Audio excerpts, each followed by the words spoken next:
저는 분당에 한 20년쯤 살다 이제 용인시 제 신대원 캠퍼스 옆에 있는 양지 옆에 처인구 동부동이라는 데 살고 있습니다. 처인구가 이렇게 수지구나 뭐 이런 데보다 좀 이렇게 처져가지고 처진구다 그랬는데 최근에 뭐 삼성하고 하이닉스가 또 들어온다 그래가지고 사방팔방 막 땅 파고 아주 난리를 치고 있는데, 여기도 수지구에 이렇게 수영교회 오다 보니까 여기만 오면 미로 같아가지고요, 바깥이 아니고 이 안쪽에 들어올 때마다 제가 헤매고, 오늘도 엉뚱하게 차 타고 도로 잘못 찾아가지고 뺑뺑 돌아가지고 용서 고속도로를 타고 들어왔습니다. 어쨌든 제가 우리 같은 교단 안에 우리 성도님들 옆에서 기쁘고요. 지난 고난 주간에는 분당 우리 교회에서 개척한 29개 교회 중에 하나인 수정빛 교회를 갔다 왔는데, 또 오늘은 수정교회라 올해는 수정과 무슨 연관이 있게 하나님 만드셨나 그런 느낌을 받았습니다. 찬양대 찬양을 들으면서 또 우리는 말로 형언할 수 없는 우리의 감정을 하나님께 드리는 게 음악이거든요. 그래서 음악으로 이미 예배가 절정에 달했는데, 설교는 알아들을 수 있는 언어, 이성으로 하나님의 말씀을 선포하는 거라 감성으로 호소하는 찬양보다 힘들어요. 이미 절정에 도달했는데 내가 또다시 또 다른 절정에 끌어올리려고 애를 쓸 테니까 우리 성도님들이 아멘 해주시기 바랍니다.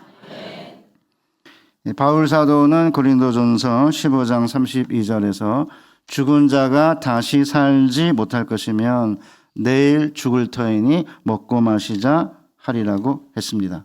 그렇죠? 부활과 내세가 없다면 굳이 우리가 이렇게 금욕하고 고난주간 보내고 욕심을 억제하고 정직하게 살 필요가 없는 거 아니에요?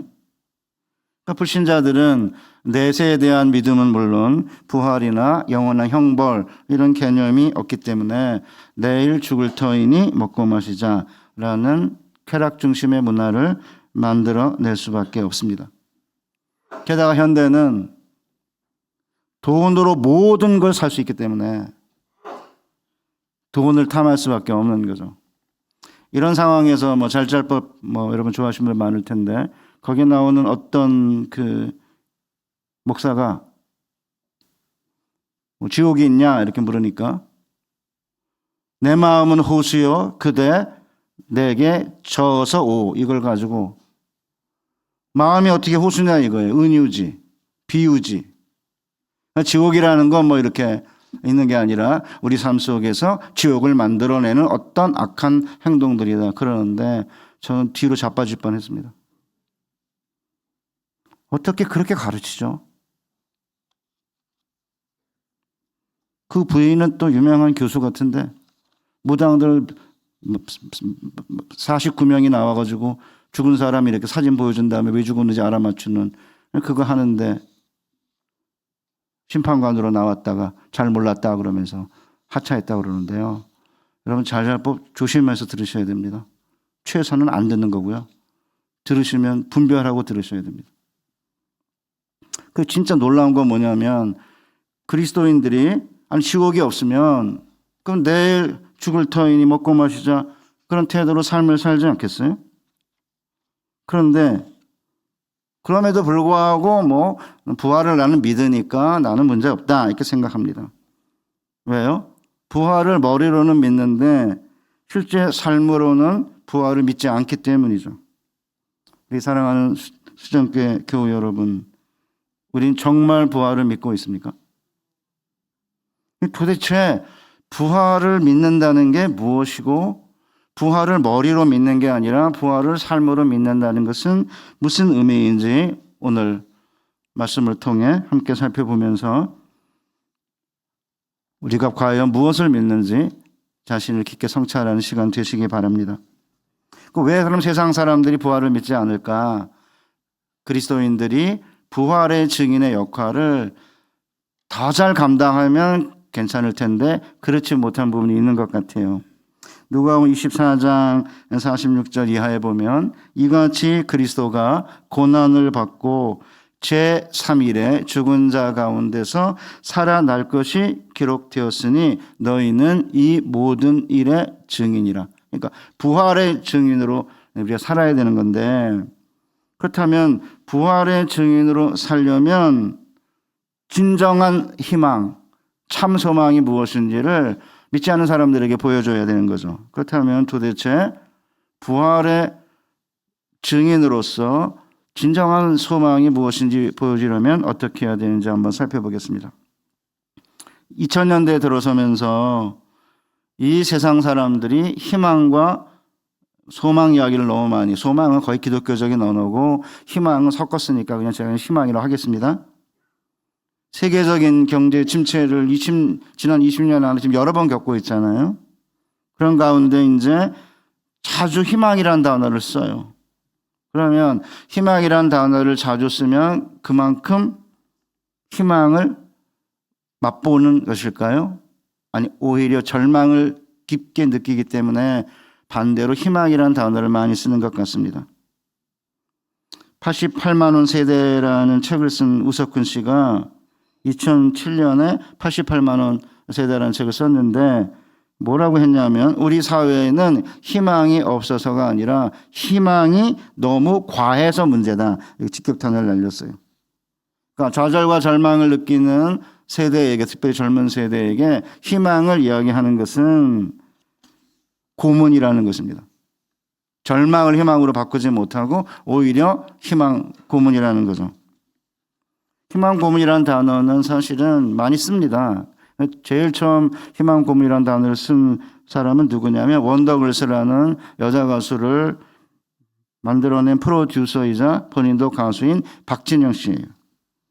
이 사람도 좀 최근에 뭐 이상한 짓을 해가지고 뭐 노래 열심히 하면 되는데 이스라엘에 가서 뭐 계시 받았다고 그러면서 돌아와가지고 뭐 성경 공부하고 난리거든요. 도대체 어디서 세례를 받았고 어디서 신앙생활을 했고 어디서 훈련을 받았고 몰라요. 그냥 자기가 이스라엘 가서 계시 받았대요.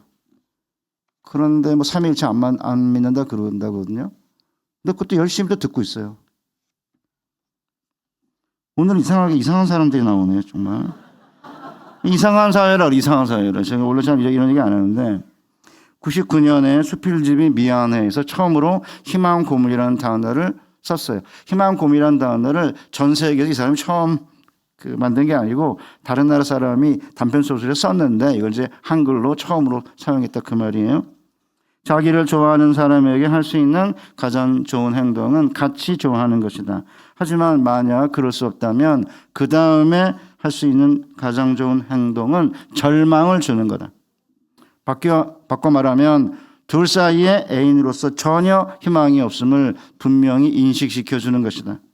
술에 취해 좋아하지도 않는 사람에게 목소리 듣고 싶어 전화했어라고 한다든지 사귈 마음이 전혀 없는데 그냥 괜찮다는 이유로 데이트를 한다든지 하는 행동은 모두 상대방에게 희망을 주는 행위들이다. 나는 이런 행위를 희망 고문이라고 부른다. 저도 중학교 시절에 희망 고문을 당한 적이 있었습니다. 저는 학창 시절에 같은 교회나 같은 교회에서 가장 예쁜 자매에게는 다가가지 않았습니다. 이제 중고등학교 다 남자 고등학교를 다녔기 때문에 학교는 아니고요. 어떤 때는 일부러 모른 척했습니다. 집이 정말 가난했기 때문에 자존심이 약한 데다가 사실 제가 그렇게 잘생긴 키 큰 훈남은 아니잖아요. 그렇지만 제게는 은밀한 자존감이 남아 있었습니다. 모든 남자애들이 가장 예쁜 자매에게 다가가도 내가 끝까지 다가가지 않으면 언젠가 걔가 나에게 관심을 가질 거라는 희망을 갖고 있었습니다. 저는 이게 얼마나 비현실적인 생각인지 그때 몰랐습니다.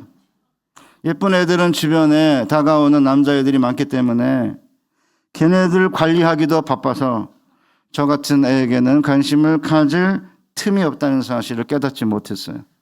저는 그때 너무 어렸고 여자에 대해 잘 몰랐습니다. 그런데 중학교 아마 2학년 때 크리스마스 때였던 것 같아요. 중등부 아이들이 모여서 이제 크리스마스 준비를 하고 있었는데 저희 교회에서 제일 예쁜 자매가 갑자기 사탕 한 움큼을 쥐더니 제게 던지는 것입니다. 지찬아 이거 먹어. 저는 그 사탕을 집어드는 순간 드디어 희망에 부풀기 시작했습니다. 막 가슴이 뛰면서 이제 드디어 얘가 나한테 관심을 갖게 됐구나.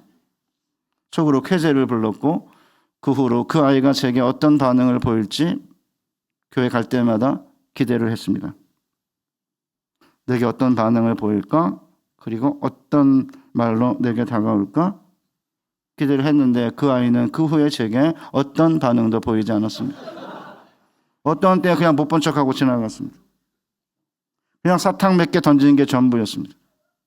제가 어떤 반응을 보일지 궁금해서 그랬는지 아니면 사탕이 먹기 싫어서 던진 것인지 저는 지금도 알 길이 없습니다. 그렇지만 그 아이의 사탕 몇 개 때문에 몇 달 동안 지독하게 희망 고문을 당한 기억은 지금도 남아 있습니다. 그러니까 우석훈 씨가 절망과 좌절을 느끼고 있는 젊은 세대에 희망을 너무 많이 말하는 것은 이거는 희망 고문이다 라고 이야기하며 단지 희망을 판매하는 것뿐이다 이렇게 말하죠. 젊은 세대가 희망을 실현할 기회가 턱없이 줄어든 마당에 그들에게 희망을 이야기한다는 것은 희망 고문의 다름 아니다. 고문의 의도가 없다고 해서 고문이 아닌 것은 아니다. 마찬가지예요. 뭐 유튜브 보면은 부동산 살까 말까 뭐 비트코인 주식 해야 되나 말아야 되나 그런데 거기 있는 사람들은요 진짜 부자가 되는 법을 가르쳐 주는 게 아니라 그런 강의를 해가지고 조회수 올려서 돈 버는 사람들이 대부분이에요. 보지 마세요. 여기 올라간대요 수지? 많이 올라갔습니까? 전체로 안 지나가서 여기 많이 안 올라갔겠죠, 그렇죠? 지나갑니까? 다행이네, 그러면. 저 잘 몰라요. 제가 뭐 그런 거 잘 안 보니까 지나가요. 오케이. 용소도 있고 괜찮네요. 오케이. 감사해요. 저는 이렇게 올라가는 걸 반대하지 않아요. 오케이. 그거 행복하죠. 그렇죠. 그렇지만 이제 우리 젊은 30대, 20대가 보면 여기 그러면 25평이 최소한 20억은 하겠네요?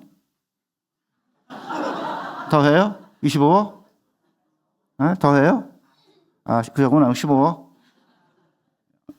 성남이 15억인데? 위례 옆에가? 어떻게 하냐고요? 막내가 95년생 결혼했는데, 요새 뭐 직급 알아본다고 해서 저도 좀 들여다봐서 좀 압니다. 위례 옆에 남한산성역 근처에 뭐가 있대요. 25평이 뭐 13억 이런다 이러더라고요. 근데 여기가 더 좋은데. 쓸데없는 얘기 그만하고요, 제가. 그러니까 젊은 세대가 볼 때는 아파트값 올라가는 거 어른들은 베이비부모 세대는 좋아하지만 젊은 세대가 보면 미친 짓이에요, 이게. 어떻게 살죠? 15억을 만약에 얻으려면은 250만 원, 300만 원 받아가지고 물만 마시고 공기만 마시면서 모아봤자 얼마 걸려요? 1년에 3천이거든요. 50년을 모아야 돼요. 그러니까 값싼 희망을 파는 세상입니다. 진짜입니다. 난립니다. 떨어진다, 올라간다.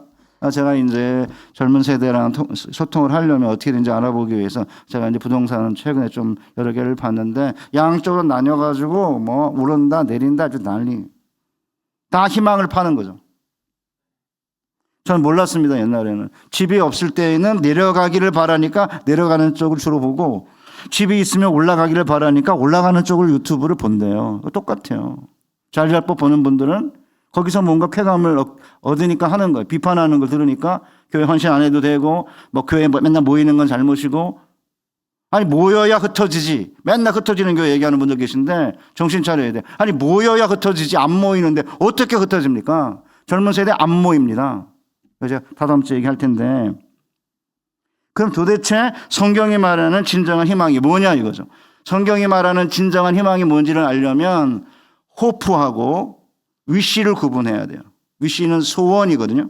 가브리엘 마르셀이 일찍이 많은 사람이 희망이라고 부르는 것은 개인적인 소원 성취를 바라는 마음이다. 그러니까 이제 인간들은 마음속에 무엇인가 성취되고 싶은 소원, 위시가 있다는 거죠. 그리고 이 위시가, 이 소원이 이루어지기를 바라면서 희망이라는 단어를 쓴다는 것입니다. 학생 시절에는 성적이 잘 나왔으면, 원하는 대학에 들어갔으면 하는 소원을 가지고 있다는 거죠. 대학 졸업하면 좋은 직장에 들어갔으면, 그 다음에 예쁜 아내, 그 다음에 훈남, 남편을 만났으면 바람을 갖는다는 거죠. 결혼한 다음엔 돈을 좀 벌었으면, 집을 좀 마련했으면, 직장에서 승진했으면 하고 소원하죠. 이런 소원 나쁜 게 아닙니다. 뭐 이런 소원도 나쁘다고 막 그런 분들 계신데 그 사람들 정신 차리셔야 돼요. 그렇게 아주 그런 것만 비판하면서 굉장히 고상한 척 하는데 그럼 자기들은 어떻게 살죠? 정직해야 됩니다. 그리스도인들은. 아멘 한 분만 하셨어요.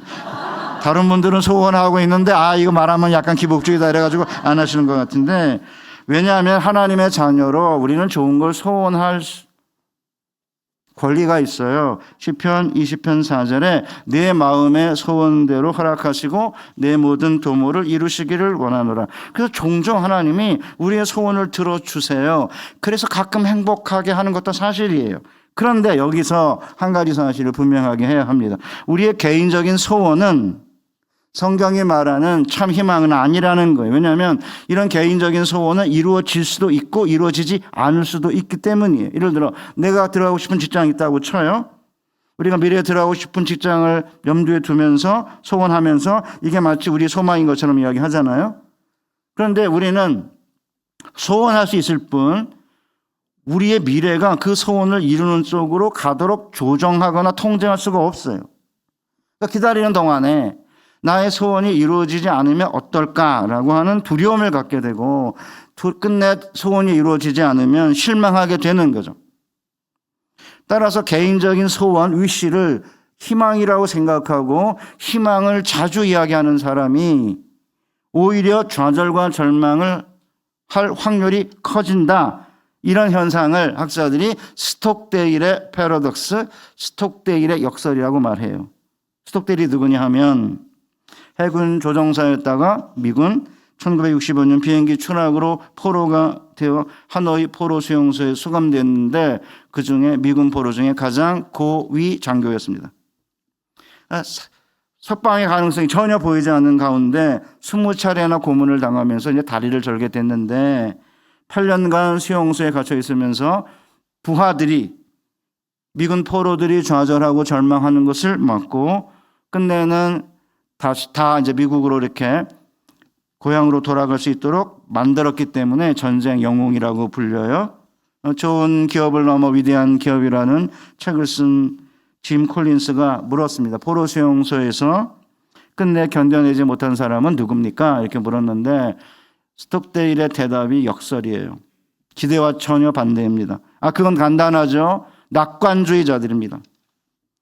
단순한 낙관주의자들이 문제입니다. 크리스마스 때까지 나갈 거야 라고 희망하다가 그냥 크리스마스가 지나면 부활절까지 나갈 수 있겠지 라고 말합니다. 그렇게 부활절이 지나가면 다음엔 추수감사절, 그 다음에 다시 크리스마스를 고대합니다. 그러다가 상심해서 죽는 거죠.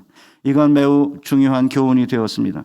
결국에는 승리할 거라는, 성공할 거라는 믿음을 갖되 눈앞에 닥친 냉혹한 현실을 직시하는 지혜를 가져야 합니다. 오늘 찬양대가 찬양이 뭐예요? 끝내 이기리라? 넉넉히 이기리라. 끝내 이기는 거예요. 끝내. 그래서 지난 고난 주간에 우리가 그리스도의 고난을 묵상하면서 그 고난 가운데는 사실은 이길 것이라고 하는 게 안 보이는 막막한 검은 암흑인데 주님께서 그것을 견뎌내신 다음에 부활하심으로 끝내 이긴다는 걸 보여준 거죠. 그래서 우리는 주님의 고난과 부활을 통해 끝내 이길 것이라고 하는 분명한 소망과 확신이 있는 거예요.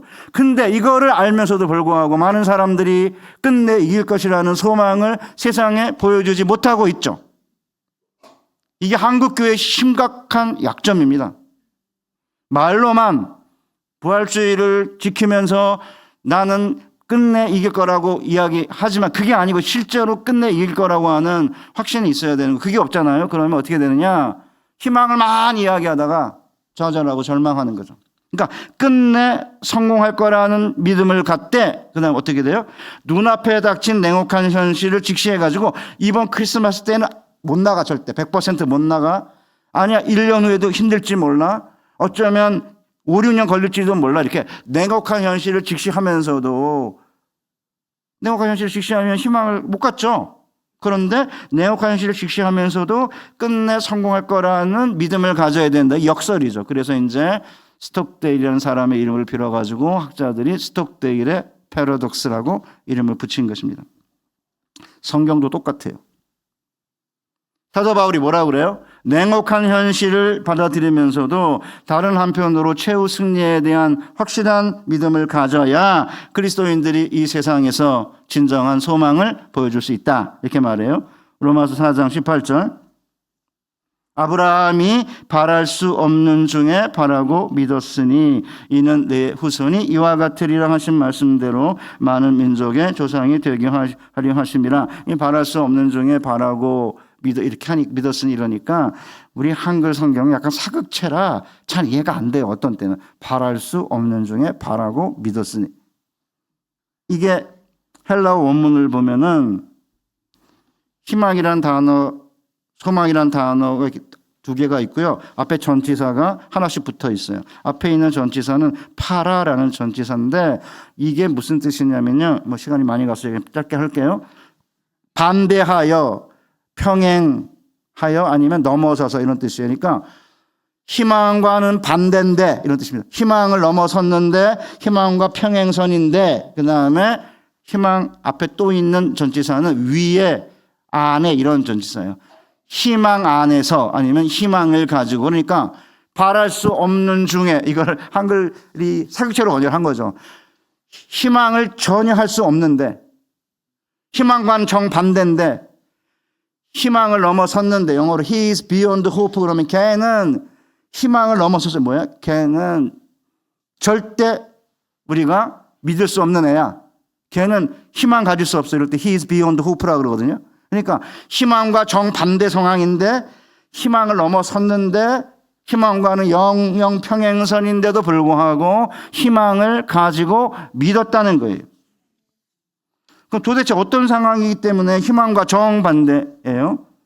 19절 그가 100세나 되어 자기 몸이 죽은 것 같고 사라의 태가 죽은 것 같음을 알고도 75세 아브라함이 갈대아 우르에서 하란을 거쳐가지고 이제 약속의 땅에 들어왔는데 하늘의 별과 같이 땅에 모래같이 바닷가에 모래같이만 후손을 주겠다고 하셨는데 99세인데 애가 하나도 없는 거예요. 85세 때 자기 발전기 돌려가지고 물론 이제 이스마엘을 낳긴 했지만 그건 자가 발전기로 돌린 거고 하나님이 주신 약속의 후손이 없는 거예요. 이게 99세잖아요. 그런데 어떻게 됐어요? 아브라함이 100세나 돼서 자기 몸이 죽은 것 같고 사라의 태가 죽은 것 같음을 알았어요. 가능성 전무죠. 사라는 경수가 끊겼고 아브라함은 몸이 죽었어요. 도대체 이게 무슨 뜻이냐면 이사야서가 아브라함의 몸과 사라의 자궁을 돌덩어리와 움푹 파인 웅덩이로 묘사한 적이 있었기 때문에 이제 바울이 이렇게 해석을 하는 거예요. 이사야 51장 1절 이하에 의를 따르며 여호와를 찾아 구하는 너희는 내게 들을지어다. 너희를 떠낸 반석과 너희를 파낸 우묵한 구덩이를 생각하여 보라. 너희 조상 아브라함과 너희를 낳은 사라를 생각하여 보라.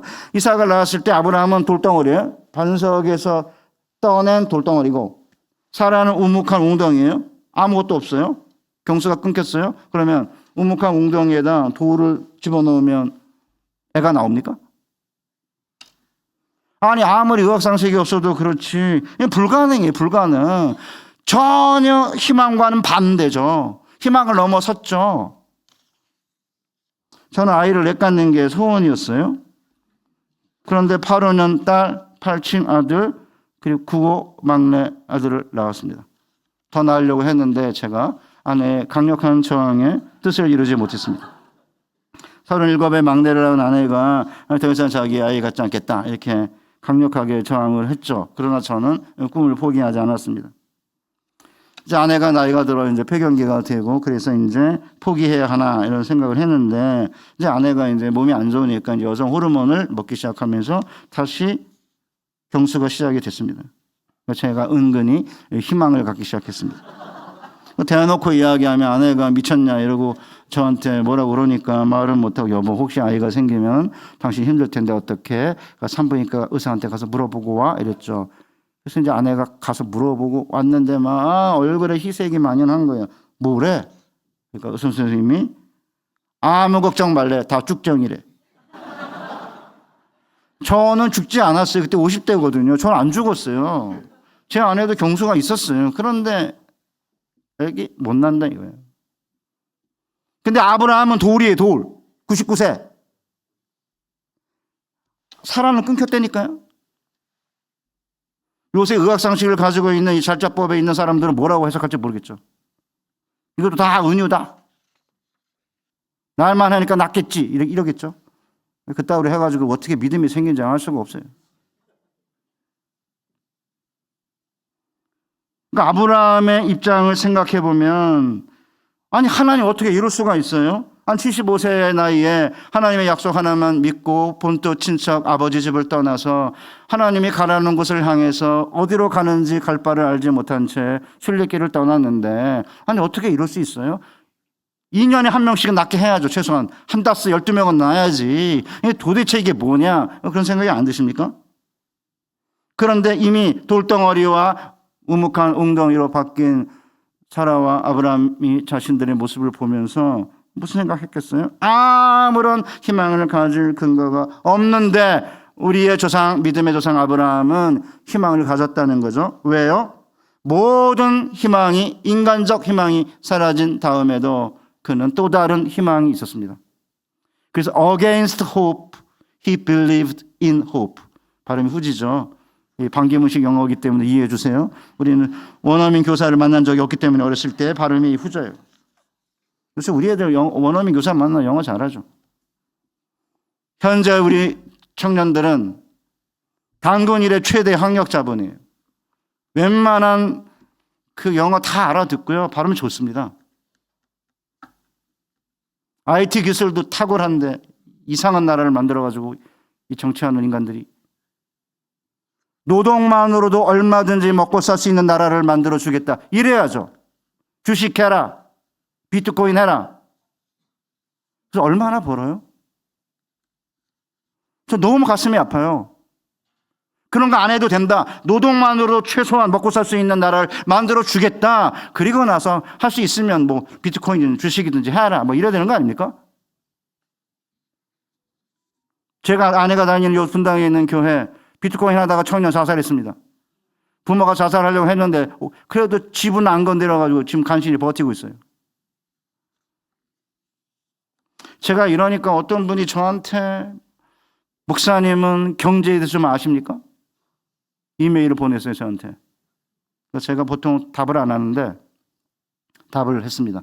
저는 경제 모릅니다. 그러나 돈을 사랑함이 일만하게 근본이라는 건 압니다. 주님께서 만몬과 하나님을 동시에 섬길 수 없다고 한 것도 압니다. 말세 때에는 사람들이 돈을 사랑하게 된다는 것도 압니다. 이렇게 보냈습니다. 아무 대꾸가 없어요. 목사가 알아야 됩니까 경제를? 성경 말씀 아는 것도 힘들어 죽겠는데 성경 말씀 알고 기도하고 그러면 되는 거 아니에요? 목사가 뭘 알아야 됩니까 정말? 답답해요. 요새 목사님들이나 전도사님들 가운데 주식하는 사람도 있다는 것 같은데 그러면요 공부 못해요. 성경 연구를 언제 하겠습니까? 맨날 주식 들여다보고 앉았겠지. 갑자기 왜 들어오다가 아파트 보니까 갑자기 제가 약간 필이 꽂혀가지고 지금. 근데 그 모든 희망이 사라졌어요. 모든 희망이 사라진 다음에 다른 희망이 있었던 거죠. 그 희망이 뭐예요? 로마서 4장 19절 21절에 나와요.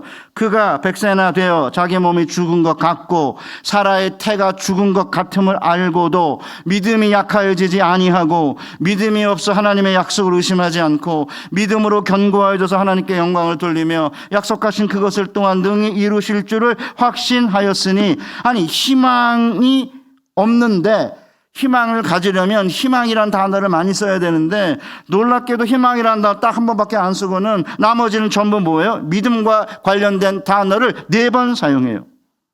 왜 그러면 모든 인간적 희망이 사라졌는데도 불구하고 신적인 희망, 또 다른 희망을 가질 수 있었느냐? 첫째, 믿음이 약해지지 아니했고, 둘째, 믿음이 없어 하나님의 약속을 의심하지 않았고, 셋째, 믿음으로 견고해져서 하나님께 영광을 돌렸고, 그 다음에 넷째, 약속하신 것을 능히 이루실 줄을 확신하였습니다. 그러니까 희망을 이야기하는 가운데 믿음을 4번 언급하고 있는 것은 진정한 희망을 가지려면 믿음을 가져야 한다는 거예요. 그럼 도대체 무슨 믿음을 의미해요? 4장 17절에 나와요. 제가 4장 17절부터 안 읽었어요. 일부러. 왜? 이게 키거든요. 이걸 미리 이야기하면 여러분이 눈치를 채고는 그냥 이게 뭐지 이럴 것 같아서 제가 빼놓은 거예요. 일부러. 17절이 뭐예요? 기록된 바 내가 너를 많은 민족의 조상으로 세웠다 하심과 같으니 그가 믿은 바 하나님은 죽은 자를 살리며 없는 것을 있는 것으로 부르시는 하나님이시니라. 그러니까 죽은 자를 살리고 없는 것을 있는 것으로 부르시는 하나님을 믿는 믿음이 아브라함에게 있었기 때문에 모든 인간적 희망이 사라진 다음에도 아브라함은 희망을 가질 수 있었던 거예요. 그러니까 아파트 지금 못 갖고 해서 걱정하지 마요. 상관없어요. 뭐가 걱정입니까? 주실 때까지 기다리면 돼요. 안 준다고 내 시대에 아들 따위는 주겠죠. 설마. 손주 때는 안 주시겠습니까? 얼마 안 남았어요. 비비부모 세대. 20, 30년밖에 안 남았어요. 제가 57년생인데요. 저도 82세를 넘을 확률이 13%라는데 남자가 14%의 확률로 더 이상 살 것 같고요. 87%의 확률로 82세 전에 가요. 길지 않아요. 진짜예요. 82세 제가 사랑하는 장로님 2분 떠났어요. 작년에. 큰일 났네. 시간 다 가고. 죽은 자를 살리시는 하나님을 믿고 있기 때문에 아브라함은 냉혹한 현실을 직시했어요.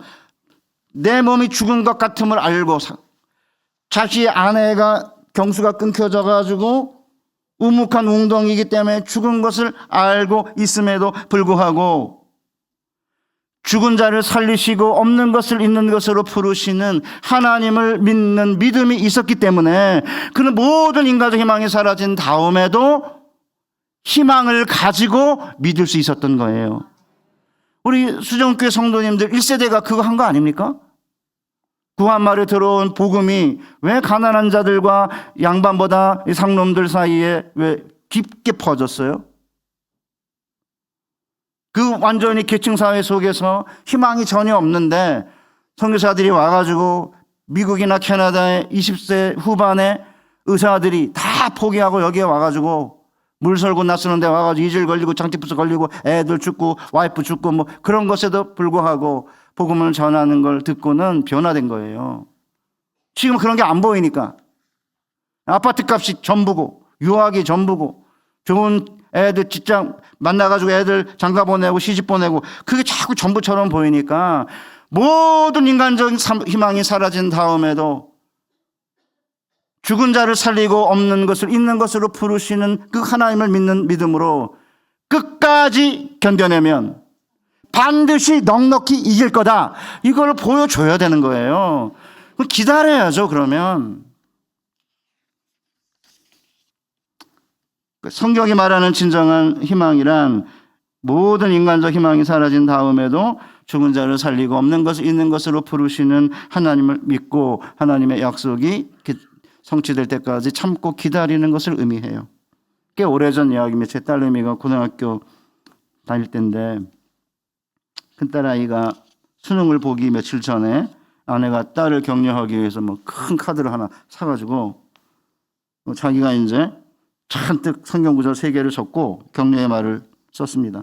사랑하는 딸아, 지난 송구영신 예배 때 마음의 소원을 주시고 최선을 다해 노력했을 때 하나님의 놀랍고 예기치 못한 큰 열매를 거두게 하실 거라는 약속의 말씀은 아직도 붙들고 기억하고 있단다.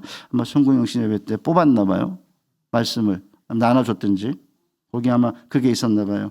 주님을 신뢰하며 그분께서 행하실 일들을 기대하고 소망하자. 수고는 아빠가 써야 되니까 공간을 남기라고 아들 두 놈한테 잔소리 해가지고 반대편 쪽에 반을 남겼어요. 저한테도 대충 쓰지 말라고 아내가 잔소리를 했습니다. 왜 이렇게 살아야 되는지 모르겠는데 아내가 나이가 들더니 호랑이로 바뀌어가지고 뭐 온갖 잔소리 다 하고 그래서 썼습니다. 따라 성공은 한순간의 실패로 결정되는 게 아니란다. 삶의 긴 여정으로만이 성공 여부를 알 수 있는 것이지. 물론 수능 시험은 고교 3년간의 결실과 새로운 대학 생활을 결정하는 중요한 순간임을 아빠도 안다. 그러나 인생의 긴 여정에서는 한순간에 불과하다는 걸 알고 성적 결과에 상관없이 최선을 다해주기 바란다. 아빠가 써서 직접 전해줬는데 딸이 아무런 반응을 보이지 않았습니다. 하루 종일. 하루가 지나자 아내를 통해 반응이 나타났습니다. 왜 아빠는 불길한 결과를 예상하고 글을 썼느냐는 거죠. 여러분도 불길하셨죠? 아니나 다를까 불길한 예상대로 성적이 나오지 않아가지고 재수를 하게 됐습니다. 그때 이제 분당 고등학교를 다닐 때인데 재수를 하는 동안에 이제 애들과 함께 이제 가정 예배를 드리는 동안에 저는 1년간 이렇게 기도했습니다. 하나님 아버지, 우리 딸내미, 우리 아들 넣어서 공부한 것만큼 성적 나오게 주옵소서. 이렇게 기도를 하면 아무도 아멘을 안 하는 거예요. 그래서 이제 며칠 안 남겨놨는데 어느 날 제가 이제 기도가 끝나니까 이제 아내가 갑자기 눈을 흘기면서 저한테 쓴소리를 하기 시작했습니다. 여보, 왜 기도를 꼭 그렇게 해? 당신 기도를 들으면 힘이 빠져. 대박 터뜨려 주시옵소서. 기도 일으켜 주시옵소서. 이렇게 해도 힘이 될까 말까는데 아니 왜 기도를 그렇게 해? 수능이 얼마 안 남았는데 힘을 북돋아주는 기도를 해야지. 왜 그래? 이러는 예배가 안 끝나는데. 저는 아내가 그런 소리를 하든 말든 내내 그렇게 기도를 했습니다. 수능 시험 보는 아침에 이제 딸이 떠나기 전에 제가 또다시 기도를 했습니다. 세워놓고 이제 이렇게 머리에다 손을 얹고 하나님 아버지, 우리 딸내미 공부한 것만큼 성적 나오게 해주시고 공부한 거 잊지 않고 시험지에 잘 옮겨 적게 해 주옵소서. 끝나자마자 눈물 콧물 딸내미가 범벅인 거야. 아니 아빠 오늘 수능일이야. 아니 수능일날 어떻게 기도를 그렇게 해? 그래서 제가 그랬죠. 아빠가 인간적으로 미안하다. 아빠도 내 성적이 기대보다 더 나오기를 바라는 마음이 있어. 그러나 혹시 내가 성적이 나오지 않아 실망할까 봐 그런 거야. 힘내라. 아빠도 내가 좋은 성적 나올 수 있게 기도할게. 저 딸내미 안식년 데리고 미국에 갔다가 데리고 들어왔거든요. 같이 살자 이래가지고. 그 때문에 제 마음에 미국에 두고 온 것도 뭐 잘할 수 있지만 그거 데리고 왔으니까 하나님 대박은 아니라도 소박이라도 터지게 해주옵소서. 그런 마음이 제 속에 없는 게 아니에요. 있어요. 그럼에도 불구하고 저는 결과와 상관없이 하나님께서는 최선의 것을 우리에게 주실 것이라는 믿음은 버려서는 안 되는 거예요. 그래서 재수했어요. 그래서 재수하고 끝내는 지금은 8년 만에 결혼하는지 8년 만에 딸 하나 낳고 소아과 의사가 돼서 열심히 살고 있습니다. 오래 걸려요. 사랑하는 성도 여러분, 뭘 희망하고 있습니까? 냉엄한 현실을 직시해서 집 장만 못할지도 몰라. 우리 청년들 결혼 못할 수도 있어. 5년 안에 이게 좋으니까 뭐 부모가 돈이 있는 것도 아니고 뭐 돈이 있어야 연애도 하고 뭐 데이트도 하고 할 텐데 부모는 돈이 없고 또 여기 자매들 많은데 자매들은 또 직장을 얻어야 결혼한다고 해서 그러거든요. 또 직장이 없으면 또 결혼 못. 아니 왜 하면 되잖아요. 그냥 꼭 있어야 돼요. 그 남자애들이 문제죠. 남자애들은 또 직장 있는 자매 원하는데 맞벌이를 해야 되니까.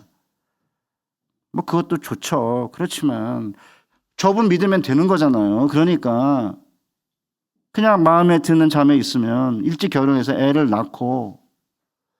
그러니까 야곱이 밧단 아람에 가서 라헬이 마음에 들어가지고 7년간 무보수로 노동하겠다고 그래가지고 이제 결혼했는데 7년을 수일같이 여겼는데 갑자기 이제 야곱이 이제 문제가 생겼잖아요. 레아가 들어왔잖아요. 이렇게 첫날밤. 그래 또 7년 라헬을 위해 또다시 14년 걸렸어요. 그동안 애 12 낳았어요. 아들 11, 딸 하나. 제가 청년 때 할 일이 별로 없으면 결혼해서 애를 낳아라. 뭐 먹고 사냐? 친정 부모나 시댁 부모가 분유값은 안 대주겠어요? 애를 낳는데? 설마? 왜 그 생각 못 하냐 이거예요. 애는 낳을 수 있잖아요. 돈을 안 들잖아요. 애 낳는데 돈 듭니까? 집만 있으면 되는 거잖아요. 집이랑 방만 있으면 되고, 그 다음에 사랑만 하면 나오는 거를, 물론 이제 요새는 또 뭐 불임에 난임에 뭐 난리긴 하지만, 저는 좀 생각의 발상을 좀 전환하고, 하나님 주실 거니까, 지금 당장 현실은 너무 냉혹한 게 사실이에요. 앞이 안 보여요. 맞아요. 그렇지만, 죽은 자를 살리고 없는 것을 있는 것으로 부르시는 하나님을 믿으면 모든 인간적 희망이 사라진 다음에도 희망을 가지고 믿을 수 있는 거고, 그 희망을 가지고 교회에 남아서 말씀을 듣고 기도하고 찬양하고 봉사하고 섬기고 교제하고 하면 하나님께서 우리의 기도를 들으시고 섭리의 방식으로 우리에게 맞는 사람들을 붙여주시기도 하는 거고, 우리의 길을 여시기도 하는 건데, 기도도 안 하고 성경 공부도 안 하고 맨날 유튜브 들여다보고 앱 들여다보고 쇼츠 보고, 그래서 어떻게 그 희망이 생겼어요? 쇼츠 보잖아요. 희망이 안 생겨요. 우리 사랑하는 우리 수영교회 성도 여러분, 꽉 차서 너무 보기 좋아요. 이 정도 갖고 안 돼요. 넘쳐야죠. 모자라가지고 막 여기다가 이 의자 놓고 앉고, 이것도 너무 넓으니까 앞으로 해가지고 또 여기도 올라오고, 좀 그런 희망을 가지고 이 안에, 쟤는 뭐 숫자 늘리자는 게 목표가 아니에요. 죽은 자를 살리고 없는 것을 있는 것으로 부르시는 그 하나님을 믿고 소망하면, 뭐 아파트가 조금 마음에 들지 않아도, 아파트를 못 얻어도, 직장이 마음에 안 들어도, 아내가 별로 좀 마음에 안 들고 남편이 마음에 안 들어도, 내가 선택했지만 어쨌든 그래도 애새끼들도 마음에 안 들고 내가 원하는 만큼 공부 안 하고, 특별히 특공대 애들이 많아가지고, 특공대가 뭐냐고, 특별히 공부 못하는 대가리, 이런 애들 자기가 놔놓고는 왜 이러냐 이러지 말고, 공부 잘한다고 돈 많이 버는 게 아니에요. 공부 잘한다고 행복한 것도 아니에요. 그러니까 섞여 있어야 되잖아요. 교회도 특공대도 있고 공부 잘하는 또 뭐 수재들도 있고 그래야 되는 거 아니에요. 그러니까 하나님 의지하고 하나님이 최선의 것으로 우리에게 주실 것이라는 믿음을 가지고, 모든 인간적 희망이 사라진 다음에도 죽은 자를 살리고 없는 것을 있는 것으로 부르시는 그 하나님을 믿고 또 다른 희망을 이 땅에 사는 사람들에게 보여주며 부활의 증인으로 살아가는 여러분과 제가 되시기를 주님의 이름으로 축복합니다.